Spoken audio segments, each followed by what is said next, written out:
Bom, pessoal, hoje nós vamos continuar a correção dos nossos exercícios.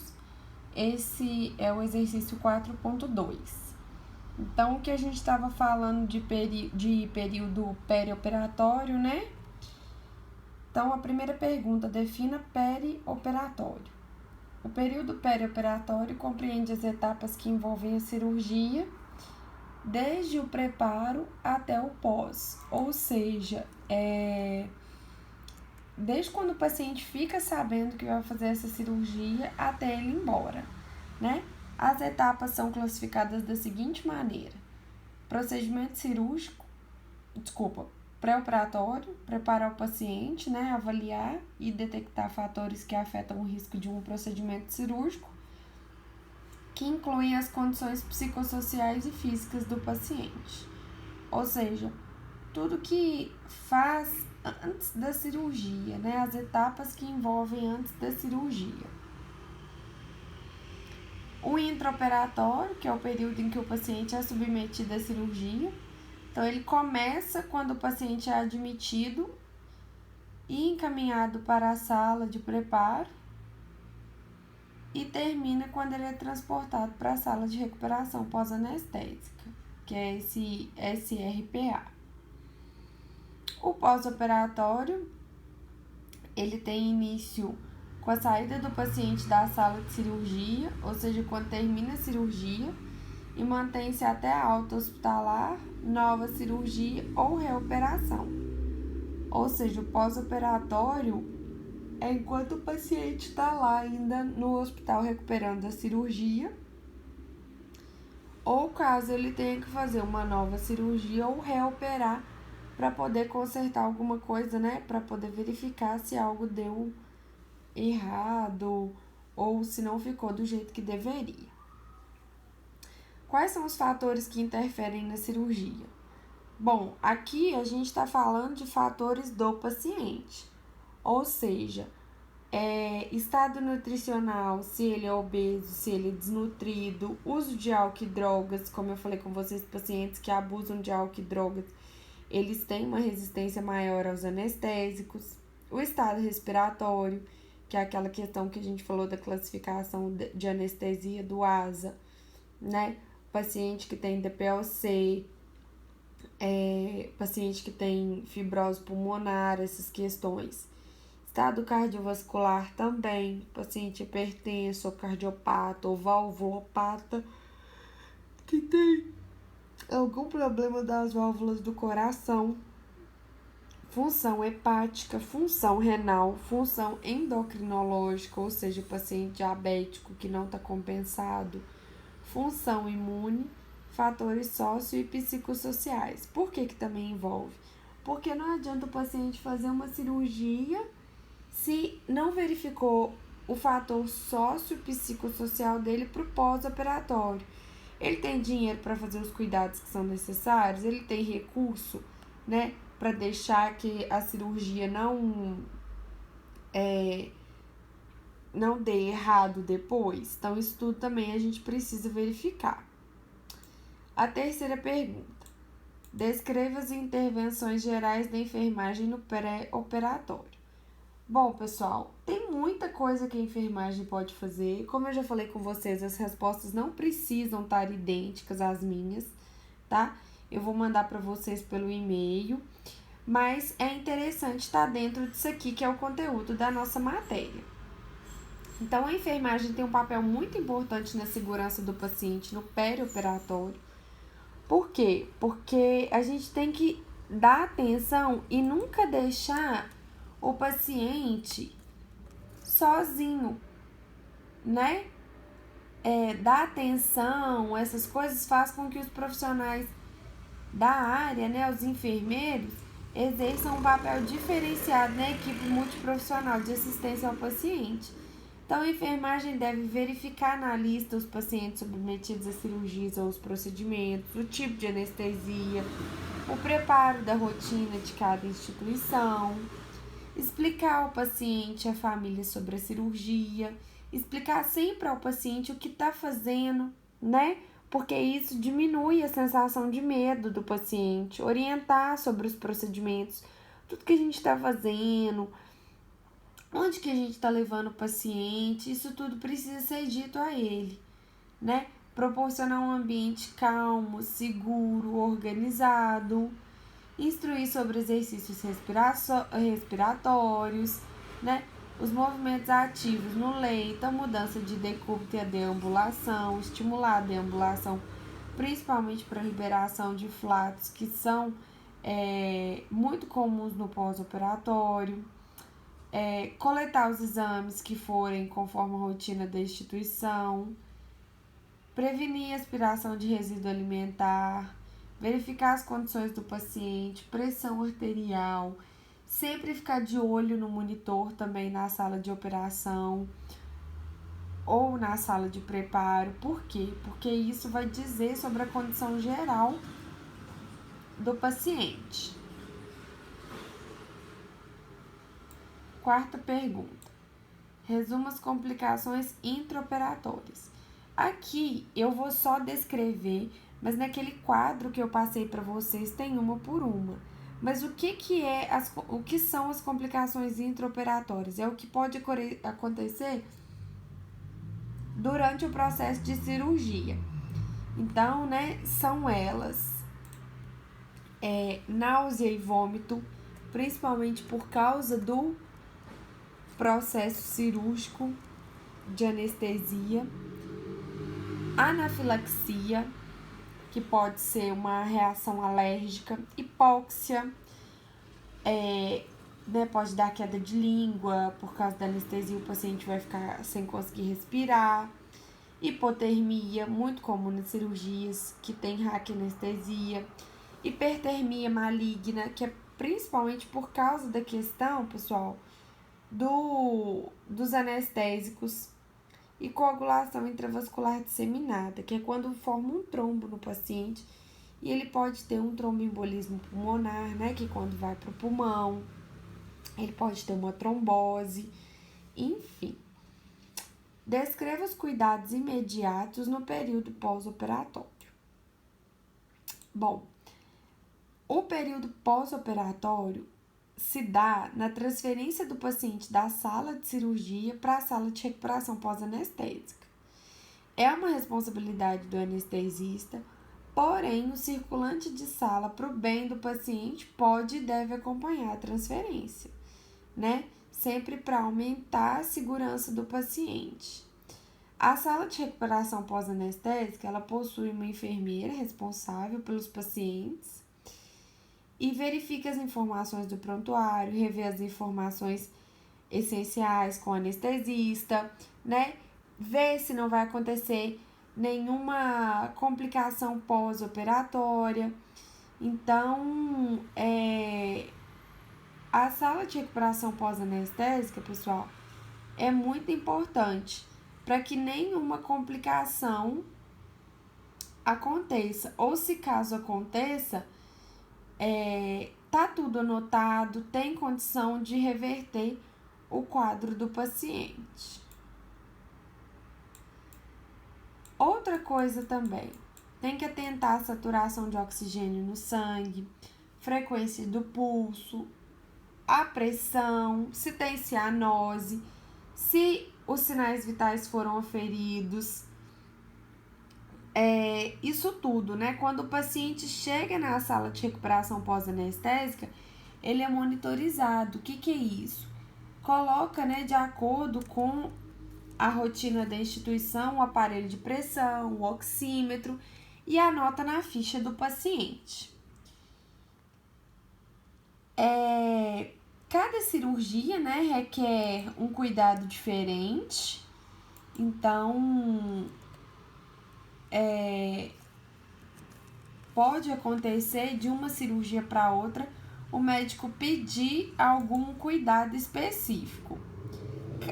Essa parte aqui é muito importante, porque caso o paciente possua drenos e catéteres, é importante a mensuração, porque são os líquidos que saem do paciente. Isso é importante para o balanço hídrico. Atentar também ao curativo da ferida operatória e os sinais de sangramento, né? O responsável pelos pacientes da sala de recuperação anestésica, ele deve fazer evolução de enfermagem no prontuário, porque depois, quando o paciente for para o setor, é importante para o setor saber tudo que foi feito com o paciente, né? Por fim, pessoal, tem que atentar muito a questão da prescrição médica. Por quê? A prescrição médica vai me falar quais cuidados, quais medicamentos, se dor, se necessário e a critério médico. Todas essas três são muito importantes, porque muitas vezes o médico prescreve assim, catéter nasal, O2 em catéter nasal a 2 litros por minuto se necessário. Então, quer dizer que se a saturação do paciente cair menos de 92, você já pode ligar porque tá lá se necessário. Depois comunica o médico. Isso tudo vai estar escrito na prescrição. Essa parte é muito, muito, muito importante, tá, pessoal?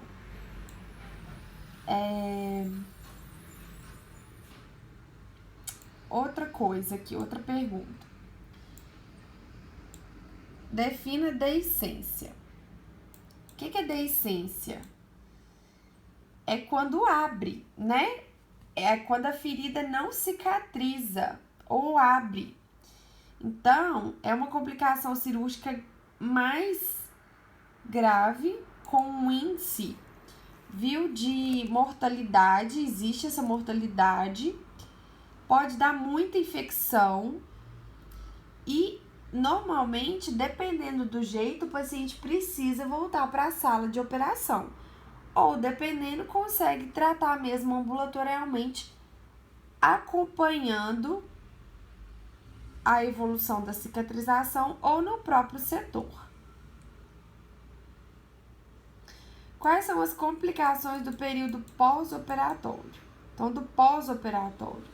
Obstrução de vias aéreas, porque pode dar queda de língua, hemorragia, né? Pode, às vezes, ter ficado um vasinho sem fazer uma hemostasia, choque hipovolêmico, quando a pressão do paciente cai muito.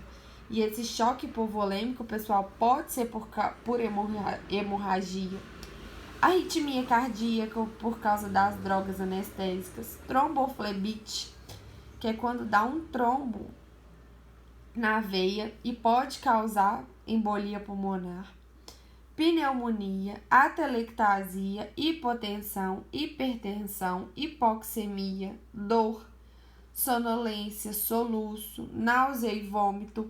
O vômito pode ser reflexo vasovagal, o ilho paralítico por causa da questão da anestesia, hipotermia, hipertermia, retenção urinária também, principalmente anestesia de Ra, que às vezes é mais comum porque paralisa, né, os membros inferiores, infecção da ferida operatória, deiscência e evisceração.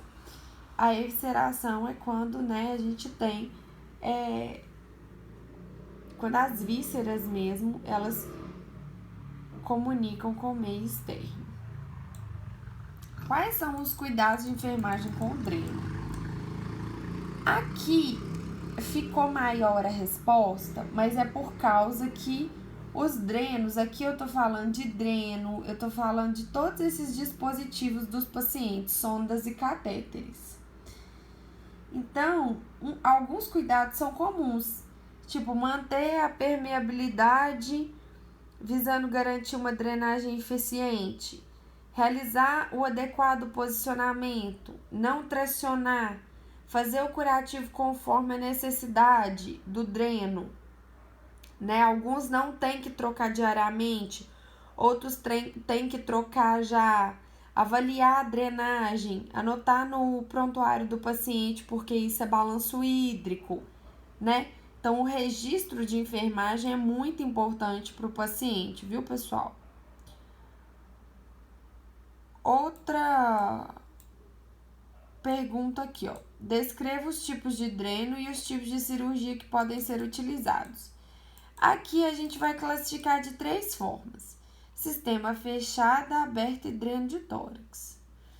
Por quê? Porque são os mais utilizados. O sistema fechado, cirurgia de osteossíntese, que são aquelas cirurgias ortopédicas, drenagem de hematoma craniano, que são aquelas cirurgias neurológicas, cirurgias abdominais também, algumas usam o sistema fechado.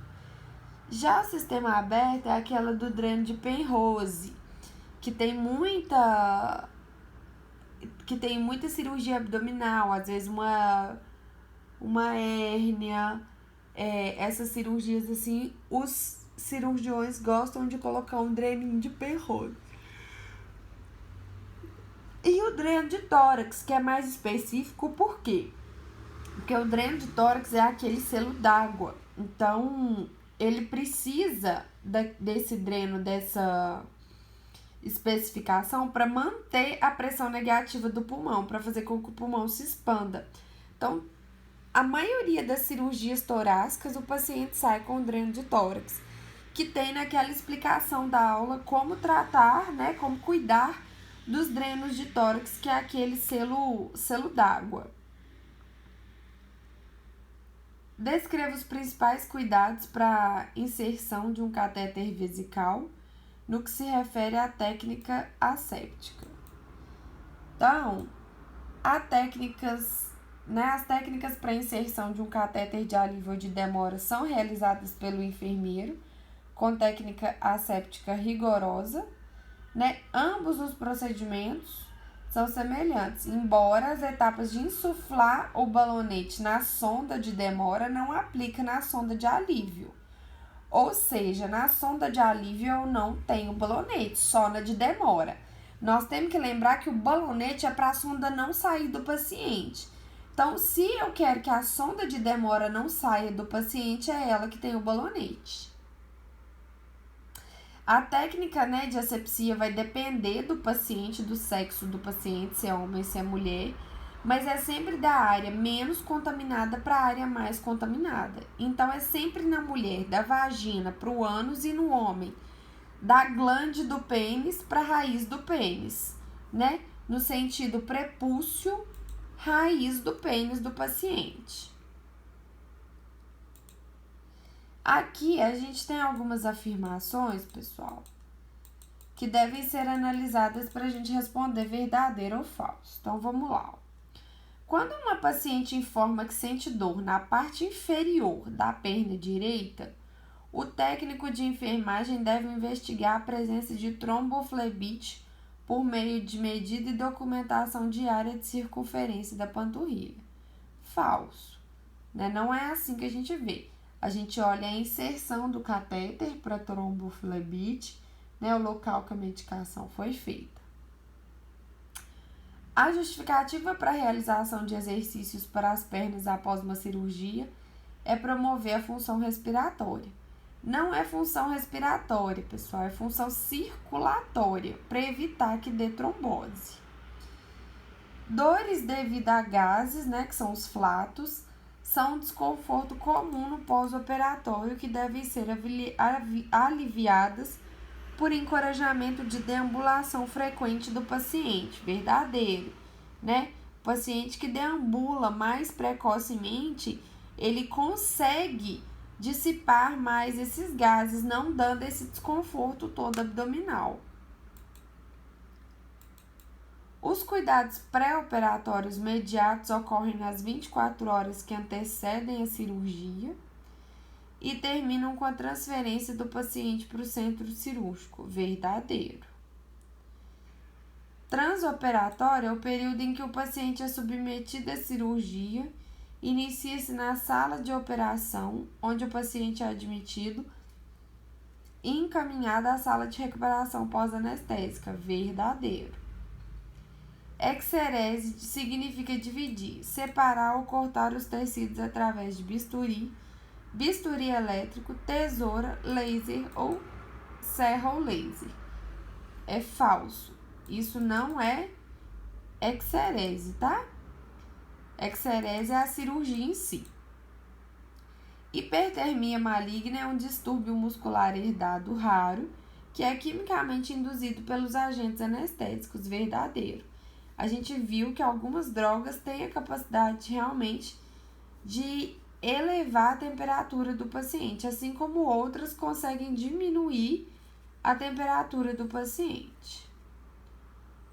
O pós-operatório tem início com a saída do paciente da sala de cirurgia e dura até a alta hospitalar, nova cirurgia ou reoperação.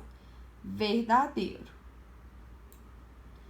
Cateterismo vesical de demora é a inserção de sonda de drenagem na bexiga quando há necessidade de sua permanência no local por um período determinado de tempo. Verdadeiro. Agora aqui, eu quero que vocês fiquem atentos a essa pegadinha. Olha só. As técnicas para inserção de um catéter de alívio ou de demora são realizadas pelo enfermeiro. Ok. Com técnica asséptica rigorosa. Ok. Ambos os procedimentos são semelhantes, embora as etapas para insuflar o balonete na sonda de alívio não se aplica na de demora. Falso. É o contrário. O balonete a gente insufla na sonda de demora, porque eu quero que a sonda fique dentro do paciente. Agora a gente vai para as questões de verdadeiro ou falso. De múltipla escolha, desculpa. Após a administração da medicação pré-operatória, que contém um narcótico, ou seja, um anestésico, pode ser um opioide, a medida da enfermagem mais importante é elevar as grades da cabeceira. Por quê? Não é nessa hora que você vai ajudar o paciente no banheiro, você não vai oferecer higiene oral, muito menos ensinar exercício para as pernas. O paciente vai estar começando a ficar sedado para a cirurgia.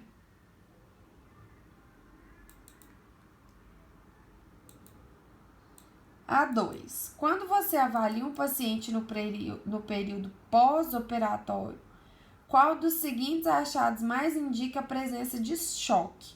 Choque hipovolêmico é quando eu tenho a baixa de volume. Se eu tenho baixa de volume, quer dizer que a minha pressão sanguínea está baixa. Então, a medida mais... o achado que indica mais é a baixa pressão sanguínea.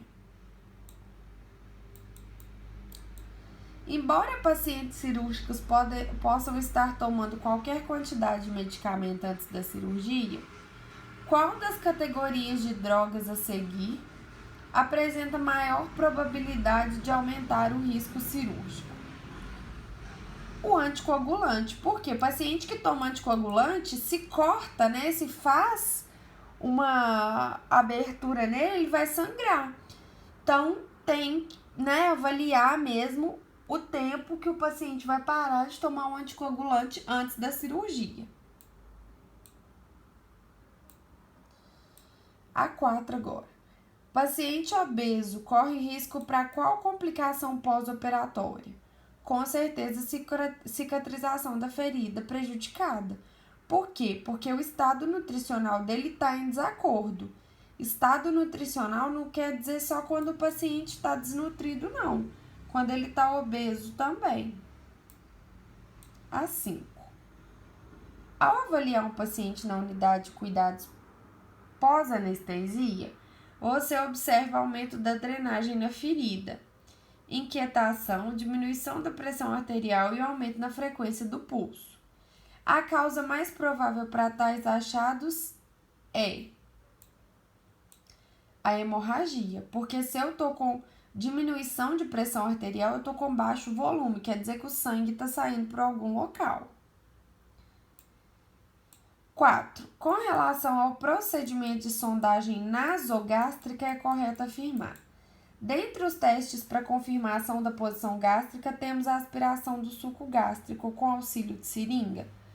Nem sempre vai voltar alguma coisa, então se não voltar, não quer dizer que tá ou não no estômago, não.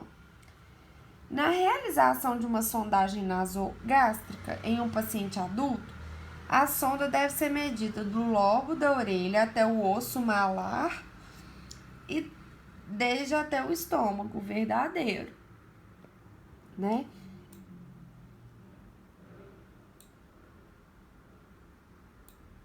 O curativo tem a finalidade de, exceto, ou seja, ele tem a finalidade de tudo isso aqui é certo. Ele tem que promover hemostasia? Sim, hemostasia é quando a gente quer estancar sangramento.